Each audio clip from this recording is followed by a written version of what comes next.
Federal immigration minister ਸ਼ੌਨ Fraser ਉਹਨਾਂ ਵੱਲੋਂ ਇਹ ਘੋਸ਼ਣਾ ਕਰਤੀ ਗਈ ਹੈ ਕਿ ਅਸਥਾਈ ਤੌਰ ਦੇ ਉੱਤੇ ਇੱਕ ਰੋਕ ਜਿਹੜੀ ਹੈ ਉਸ ਡਿਪੋਰਟੇਸ਼ਨ ਦੀ ਪ੍ਰਕਿਰਿਆ ਉੱਤੇ ਲਾਤੀ ਗਈ ਹੈ।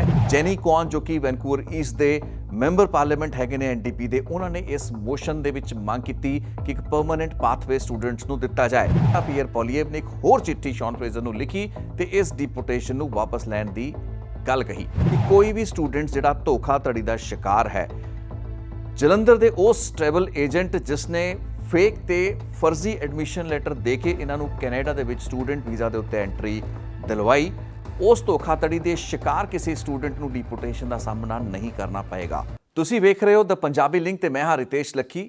ਅੱਜ ਦੀ ਸਾਡੀ ਵੀਡੀਓ ਰਿਪੋਰਟ ਆਧਾਰਿਤ ਹੈ ਕੈਨੇਡਾ ਸਰਕਾਰ ਨੇ ਕਿਹੜਾ ਅਜਿਹਾ ਫਾਰਮੂਲਾ ਕੱਢਿਆ ਹੈ ਜਿਸ ਦੇ ਨਾਲ ਡਿਪੋਰਟੇਸ਼ਨ ਦਾ ਸਾਹਮਣਾ ਕਰ ਰਹੇ ਤਕਰੀਬਨ 700 ਤੋਂ ਵੱਧ ਇੰਟਰਨੈਸ਼ਨਲ ਸਟੂਡੈਂਟਸ, ਜ਼ਿਆਦਾਤਰ ਪੰਜਾਬੀ ਮੂਲ ਦੇ ਸਟੂਡੈਂਟਸ, ਉਹਨਾਂ ਦੀ ਡਿਪੋਰਟੇਸ਼ਨ ਰੁਕ ਪਾਏਗੀ।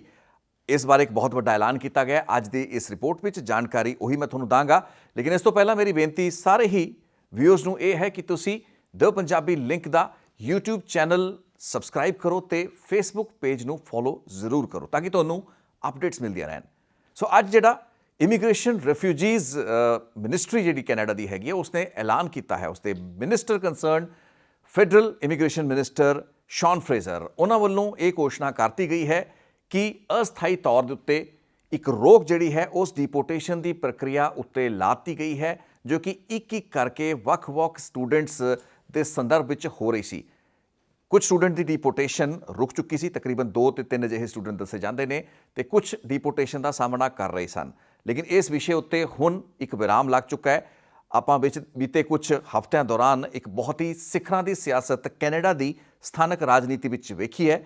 ਐਨਡੀਪੀ ਪਾਰਟੀ ਅਤੇ ਕੰਜ਼ਰਵੇਟਿਵ ਜਿਹੜੀ ਕਿ ਮੇਨ ਆਫੀਸ਼ੀਅਲ ਆਪੋਜੀਸ਼ਨ ਪਾਰਟੀ ਹੈ ਕੈਨੇਡਾ ਦੀ, ਉਸ ਦੇ ਸਾਂਸਦਾਂ ਵੱਲੋਂ ਚਿੱਠੀਆਂ ਲਿਖੀਆਂ ਗਈਆਂ, ਹਾਊਸ ਆਫ ਕਾਮਨਸ ਦੇ ਵਿੱਚ ਚਿੱਠੀਆਂ ਲਿਖੀਆਂ ਗਈਆਂ, ਕਮੇਟੀ ਦੇ ਸਾਹਮਣੇ ਵਿਸ਼ੇ ਨੂੰ ਟੇਕ ਅਪ ਕੀਤਾ ਗਿਆ। ਐਨਡੀਪੀ ਸਰਕਾਰ ਵੱਲੋਂ ਇੱਕ ਮੋਸ਼ਨ ਲੀਡ ਕੀਤਾ ਗਿਆ।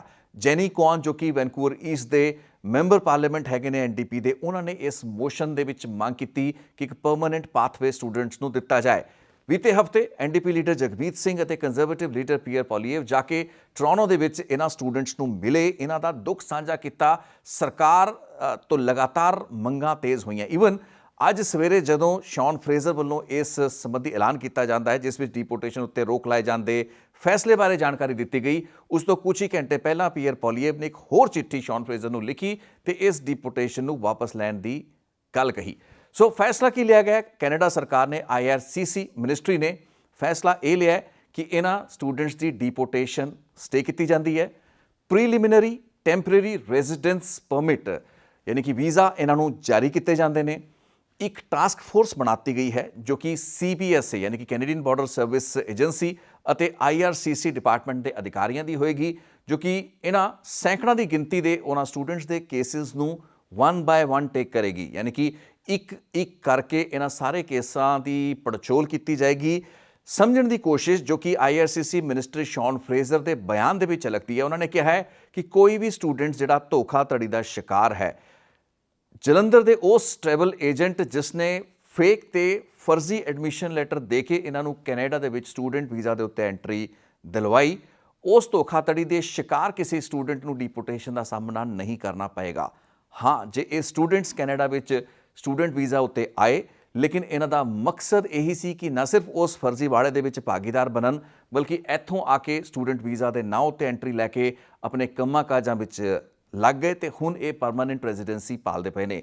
ਅਜਿਹੇ ਸਟੂਡੈਂਟਸ ਜੋ ਕਿ ਕਿਸੇ ਵੀ ਤਰੀਕੇ ਦੇ ਨਾਲ ਇਸ ਪੂਰੇ ਫਰਜ਼ੀ ਵਾੜੇ ਦੇ ਵਿੱਚ ਸ਼ਾਮਲ ਹੋਏ, ਉਸ ਦੇ ਵਿੱਚ ਪਾਰਟੀ ਪਾਏ ਗਏ, ਉਹਨਾਂ ਦੇ ਮੁਤਲਕ ਕੋਈ ਵੀ ਰਿਆਇਤ ਨਹੀਂ ਹੋਏਗੀ, ਉਹਨਾਂ ਦੀ ਡਿਪੋਰਟੇਸ਼ਨ ਹੋ ਕੇ ਰਹੇਗੀ। ਲੇਕਿਨ ਫॉर द ਟਾਈਮ ਬਿੰਗ ਐਨ ਮਾਸ ਸਾਰੇ ਕੇਸਾਂ ਦੀ ਡਿਪੋਰਟੇਸ਼ਨ ਨੂੰ ਅਸਥਾਈ ਤੌਰ ਉੱਤੇ ਰੋਕ ਦਿੱਤਾ ਗਿਆ। ਇਸ ਦਾ ਮਤਲਬ ਕੀ ਹੈ? ਇਸ ਦਾ ਮਤਲਬ ਇਹ ਹੈ ਕਿ ਹੁਣ ਇੱਕ ਕਰਕੇ ਸਟੂਡੈਂਟਸ ਦੇ ਕੇਸ ਨੂੰ ਟੇਕ ਅਪ ਕੀਤਾ ਜਾਏਗਾ। ਜਿਹੜੇ ਸਟੂਡੈਂਟ ਵੀਜ਼ਾ ਦੇ ਉੱਤੇ 2017 ਜਾਂ ਉਸ ਤੋਂ ਬਾਅਦ ਦੇ ਸਾਲਾਂ ਵਿੱਚ ਇਸੇ ਇਮੀਗ੍ਰੇਸ਼ਨ ਏਜੰਟ ਦੇ ਜ਼ਰੀਏ ਕੈਨੇਡਾ ਪਹੁੰਚੇ, ਜੇ ਉਹਨਾਂ ਨੇ ਆਪਣੀਆਂ ਪੜ੍ਹਾਈਆਂ ਪੂਰੀਆਂ ਕੀਤੀਆਂ, ਡਿਗਰੀਜ਼ ਡਿਪਲੋਮਾਸ ਹਾਸਲ ਕੀਤੇ, ਉਸ ਤੋਂ ਬਾਅਦ ਚਾਹੇ ਉਹ ਅੱਜ ਕਿਸੇ ਕੰਮ ਤੇ ਲੱਗੇ ਹੋਏ ਨੇ, ਚਾਹੇ ਉਹਨਾਂ ਦੀ ਪਰਮਾਨੈਂਟ ਰੈਜ਼ੀਡੈਂਸੀ ਦੀ ਐਪਲੀਕੇਸ਼ਨਾਂ ਲੱਗੀਆਂ ਹੋਈਆਂ ਨੇ, ਜੇ ਉਹਨਾਂ ਨੇ ਆਪਣੀ ਪੜ੍ਹਾਈ ਨੂੰ ਪੂਰਾ ਕੀਤਾ ਹੈ, ਉਸ ਸਥਿਤੀ ਦੇ ਵਿੱਚ ਉਹਨਾਂ ਦੀ ਬਚਤ ਹੋ ਜਾਏਗੀ। ਜਿਹੜੇ ਅਜਿਹੇ ਸਟੂਡੈਂਟ ਇਹਨਾਂ ਸਟੂਡੈਂਟ ਵੀਜ਼ਾ ਉੱਤੇ ਆ ਗਏ ਲੇਕਿਨ ਆਪਣੀ ਪੜ੍ਹਾਈ ਨੂੰ ਪੂਰਾ ਨਹੀਂ ਕਰ ਪਾਏ ਤੇ ਇਹ ਪਾਇਆ ਗਿਆ ਬਾਅਦ ਦੇ ਵਿੱਚ ਕਿਸੇ ਵੀ ਦਸਤਾਵੇਜ਼ ਜਾਂ ਕਿਸੇ ਵੀ ਡਾਕੂਮੈਂਟ ਦੇ ਵਿੱਚ ਇਹ ਸਮਝ ਵਿੱਚ ਆਇਆ ਕਿ ਜਾਣਬੁੱਝ ਕੇ ਜਾਣਦੇ ਹੋਏ ਸਮਝਦਿਆਂ ਹੋਇਆਂ ਉਹਨਾਂ ਨੇ ਫੇਕ ਐਡਮਿਸ਼ਨ ਲੈਟਰਸ ਦੀ ਜਾਣਕਾਰੀ ਹੁੰਦਿਆਂ ਹੋਇਆਂ ਇੱਥੇ ਐਂਟਰੀ ਕੀਤੀ, ਉਸ ਸਥਿਤੀ ਦੇ ਵਿੱਚ ਉਹਨਾਂ ਦਾ ਇੱਥੇ ਰਹਿਣਾ ਮੁਸ਼ਕਿਲ ਹੋ ਜਾਏਗਾ। ਸੋ ਸਰਕਾਰ ਨੇ ਆਪਣੇ ਵੱਲੋਂ ਜਿੰਨੀ ਰਿਆਇਤ ਹੋ ਸਕਦੀ ਸੀ ਉਸ ਨੂੰ ਦੇਣ ਦੀ ਕੋਸ਼ਿਸ਼ ਕੀਤੀ ਹੈ। ਇਹ ਪ੍ਰੋਸੈਸ ਹੈ, ਸਮਾਂ ਲੱਗੇਗਾ। ਫਿਲਹਾਲ ਪ੍ਰੀਲਿਮਿਨਰੀ ਟੈਂਪਰੇਰੀ ਰੈਜ਼ੀਡੈਂਸ ਵੀਜ਼ਾਸ ਜਾਂ ਪਰਮਿਟਸ ਦਿੱਤੇ ਗਏ ਨੇ, ਲੇਕਿਨ ਇਹਨਾਂ ਨੂੰ ਅੱਗੇ ਪਰਮਨੈਂਟ ਪਾਥਵੇਜ਼ ਦੇ ਵਿੱਚ ਵੀ ਕਨਵਰਟ ਕੀਤਾ ਜਾਏਗਾ। ਸੋ ਜਿਹੜੇ ਸਟੂਡੈਂਟ ਇਸ ਧੋਖੇਧੜੀ ਦਾ ਸ਼ਿਕਾਰ ਪਾਏ ਜਾਣਗੇ, ਯਾਨੀ ਕਿ ਵਿਕਟਿਮਸ ਪਾਏ ਜਾਣਗੇ, ਉਹਨਾਂ ਲਈ ਆਉਣ ਵਾਲੇ ਦਿਨਾਂ, ਹਫ਼ਤਿਆਂ, ਮਹੀਨਿਆਂ ਦੌਰਾਨ ਇਸ ਸਕਰੂਟਨੀ ਤੋਂ ਬਾਅਦ ਕੋਈ ਜ਼ਿਆਦਾ ਚਿੰਤਾ ਕਰਨ ਦੀ ਲੋੜ ਨਹੀਂ ਹੈ, ਕੋਈ ਅਜਿਹੀ ਗੁੰਜਾਇਸ਼ ਨਹੀਂ ਹੈ। ਉਹ ਸਟੂਡੈਂਟ ਹੁਣ ਰੈਸਟ ਐਸ਼ੋਰਡ ਹੋਣੇ ਚਾਹੀਦੇ ਹੈਗੇ ਨੇ, ਕਿਉਂਕਿ ਬਹੁਤ ਸੇ ਅਜਿਹੇ ਸਟੂਡੈਂਟ ਹੈਗੇ ਨੇ ਜਿਨ੍ਹਾਂ ਨੂੰ ਅਜੇ ਤੱਕ CBSE ਨੇ ਕਾਲ ਨਹੀਂ ਸੀ ਕੀਤਾ। ਆਪਾਂ ਇਸ ਮੌਕੇ ਉੱਤੇ ਕੈਨੇਡਾ ਦੀ ਸਾਰੀ ਸਿਆਸੀ ਪਾਰਟੀਆਂ, ਜਿਸ ਦੇ ਵਿੱਚ NDP, ਕੰਜ਼ਰਵੇਟਿਵ ਤੇ ਈਵਨ ਲਿਬਰਲ ਸੱਤਾਧਾਰੀ ਪਾਰਟੀ, ਇਹਨਾਂ ਸਭ ਨੂੰ ਧੰਨਵਾਦ ਦੇਣਾ ਚਾਹਾਂਗੇ, ਕਿਉਂਕਿ ਇਹਨਾਂ ਨੇ ਇੱਕ ਕੰਪੈਸ਼ਨੇਟ ਤਰੀਕੇ ਦੇ ਨਾਲ ਨਾ ਸਿਰਫ ਇਸ ਮੁੱਦੇ ਉੱਤੇ ਸਟੂਡੈਂਟ ਦੇ ਹੱਕ ਵਿੱਚ ਇੱਕ ਮਜ਼ਬੂਤ ਸਟੈਂਡ ਲਿਆ, ਪਾਰਲੀਮੈਂਟ ਤੇ ਹਾਊਸ ਆਫ ਕਾਮਨ ਦੀਆਂ ਕਮੇਟੀਆਂ ਦੇ ਵਿੱਚ ਡਟ ਕੇ ਸਟੂਡੈਂਟਸ ਦੀ ਹਮਾਇਤ ਦੇ ਵਿੱਚ ਖੜੇ ਹੋਏ, ਬਲਕਿ ਇੱਕ ਬਹੁਤ ਵੱਡਾ ਲੈਸਨ ਵੀ ਹੈ ਕਿਸੇ ਵੀ ਪੋਲੀਟੀਕਲ ਸਿਸਟਮ ਲਈ ਕਿ ਆਪਣੇ ਸਿਸਟਮ ਦੀਆਂ ਕਮੀਆਂ ਖਾਮੀਆਂ ਨੂੰ ਪਰਖੋ, ਦੇਖੋ, ਪਛਾਣੋ ਤੇ ਐਕਨੋਲੇਜ ਕਰੋ। ਉਸ ਤੋਂ ਬਾਅਦ ਜਿਹੜੇ ਵੀ ਕਰੈਕਟਿਵ ਸਟੈਪਸ ਲੈਣੇ ਹੈ ਉਹ ਲਓ। ਸੋ ਅੱਜ ਸਟੂਡੈਂਟਸ ਦੇ ਵਿੱਚ ਇੱਕ ਉਤਸ਼ਾਹ ਹੈ। ਬੇਸ਼ੱਕ ਅੱਜ ਵੀ ਜਿਹੜੀ ਪੋਲੀਟੀਕਲ ਪਾਰਟੀਆਂ ਦੇ ਲੀਡਰ ਹੈਗੇ ਨੇ ਜੋ ਕਿ ਮੰਗ ਕਰ ਰਹੇ ਸਨ, ਕਿਉਂਕਿ ਇਹ ਜਿਹੜੀ ਡਿਮਾਂਡਸ ਕੰਜ਼ਰਵੇਟਿਵ ਪਾਰਟੀ ਜਾਂ NDP ਦੇ MPs ਕਰ ਰਹੇ ਸਨ, ਉਹਨਾਂ ਨੇ ਕਿਹਾ ਸੀ ਕਿ ਪਰਮਾਨੈਂਟ ਰੈਜ਼ੀਡੈਂਸੀ ਇਹਨਾਂ ਨੂੰ ਗ੍ਰਾਂਟ ਕਰੋ ਬੱਚਿਆਂ ਨੂੰ, ਸਟੂਡੈਂਟਸ ਨੂੰ ਸਿੱਧਾ PR ਦਿੱਤੀ ਜਾਏ। ਲੇਕਿਨ ਆਪਾਂ ਸਾਰੇ ਸਮਝਦੇ ਹਾਂ ਕਿ ਨਿਆਂ ਪ੍ਰਣਾਲੀ ਦਾ ਜਾਂ ਫਿਰ ਇੱਕ ਫੇਅਰ ਜਿਹੜੀ ਵਿਵਸਥਾ ਹੈ ਉਸ ਦਾ ਤਕਾਜ਼ਾ ਇਹ ਕਹਿੰਦਾ ਹੈ ਕਿ ਐਨ ਮਾਸ ਤੁਸੀਂ ਐਨ ਬਲੌਕ ਸਾਰੇ ਦੇ ਸਾਰੇ ਸਟੂਡੈਂਟਸ ਨੂੰ ਉਹ ਪਾਥਵੇ ਇਮੀਡੀਏਟਲੀ ਨਹੀਂ ਦੇ ਸਕਦੇ। ਬੇਸ਼ੱਕ ਪੋਪੂਲਿਜ਼ਮ ਇਸ ਦੀ ਡਿਮਾਂਡ ਕਰਦਾ ਹੋਏ, ਲੇਕਿਨ ਤੁਹਾਨੂੰ ਹਰ ਇੱਕ ਸਟੂਡੈਂਟ ਦੇ ਕੇਸ ਟੂ ਕੇਸ ਐਗਜ਼ਾਮੀਨੇਸ਼ਨ ਉੱਤੇ ਜਾਣਾ ਪਏਗਾ। ਸੋ ਹੁਣ ਟਾਸਕ ਫੋਰਸ ਦਾ ਕੰਮ ਬਚਦਾ ਹੈ।